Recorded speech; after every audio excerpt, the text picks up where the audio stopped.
corruption. On January 2nd, 2019, the FBI lodged a 37-page criminal complaint against Edward Burke, a 50-year incumbent on Chicago City Council.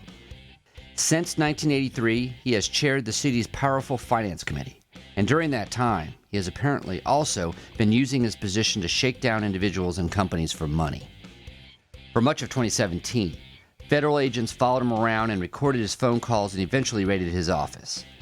The FBI says that Burke insisted that a chain of fast food restaurants, including a Burger King, hire his law firm, Clafter and Burke, to handle their tax affairs in Illinois. Burger King didn't need a new tax firm, so they settled on a $10,000 donation. The FBI also says that Burke withheld a city permit from a restaurant owner who wanted to renovate until the businessman wrote Burke a big check, etc., etc., etc. That this case should arise in Chicago is hardly surprising, as a University of Illinois study from 2018 called Chicago, quote, the most corrupt city in the U.S. Its author, political science professor Dick Simpson, estimated that there have been 200 council members, or aldermen as Chicagoans call them, since 1969 when Burke first got elected.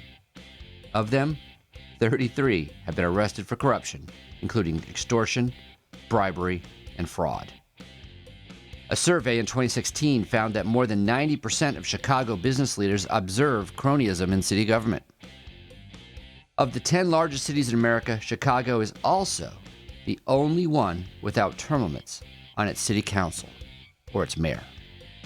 Term limits discourage corruption, as corruption is highly correlated with tenure and power, as long tenure breeds both arrogance and provides opportunity. Term limits also encourage transparency, as the critical institutional knowledge is not bottled up amongst a team of entrenched incumbents.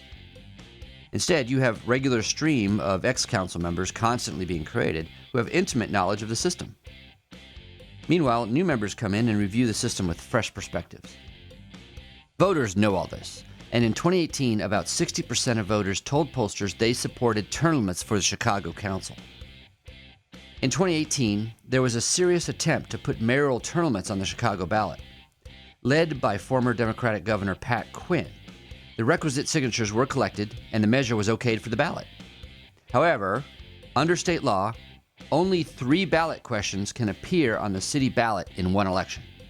The Chicago City Council promptly approved additional advisory questions for which 0 signatures have been collected, so that the term limits measure would be crowded out. One non-binding question read, quote, should the city of Chicago ban the use of plastic straws within corporate limits?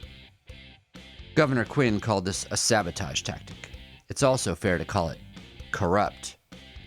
Ooh, guess who sponsored the measure to boot term limits off the ballot? Alderman Ed Burke.